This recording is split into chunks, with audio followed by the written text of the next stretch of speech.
how do I believe how I contribute to globalization? I don't necessarily think that I'm personally contributing in any other way than other people do. I just was lucky enough to get the chance to go abroad, and I learned to view my own culture in a more critical lens than I ever would have had I not left Switzerland. But at the same time, it also makes me appreciate my culture in ways that I never thought that I would appreciate it. Besides the cultural experience, the language experience, and then the plan of doing 1 semester turned into 4 years.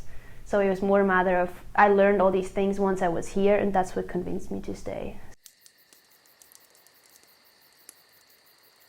Being taught a foreign language in a foreign language, I always had to go back to German and figure out, okay, so this word in Italian, I know what this means in German, so I now need to know what this means in English so I can write the English word on a quiz. So the first semester was really all about learning how to write in English, and how to understand the process and how to take notes and all of that. Because they would tell me something and I would take the notes in German, but then I couldn't translate it back into English. So those were kind of the issues. By the end of the first semester, I started realizing how my brain was not translating back to German anymore, it was just English.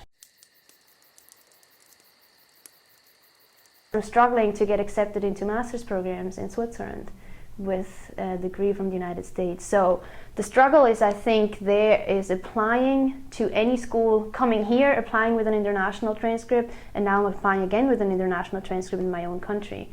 So the requirements are different, but in the end, I think a bachelor's is a bachelor's degree, and you can get into master's program, you just might have to add on a few other requirements.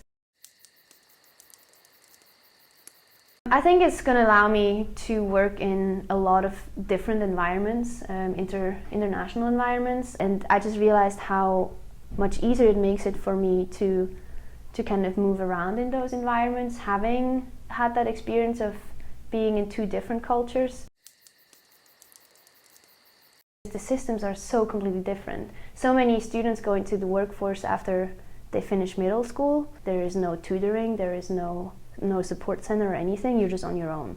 And that's definitely a huge difference. Like here you still kind of have someone that's there for you, that supports you, that helps you. If you're in Switzerland, you got to figure it out or you're out. But you also don't pay for your college.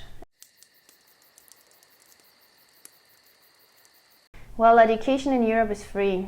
So try and convince someone to pay $30,000 to go to the United States to get a degree that they can get in their native language by commuting to a campus near their house for free.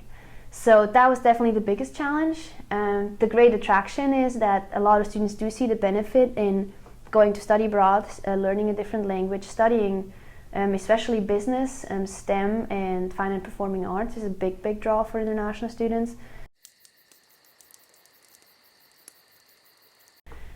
I think it reduces a lot of the stereotypes people hold against other cultures. It starts connecting people. You exchange things and you learn new things. And it's just a growing process. Through international education, you actually get to connect these different places in the world, these different cultures. And that's one of the great things.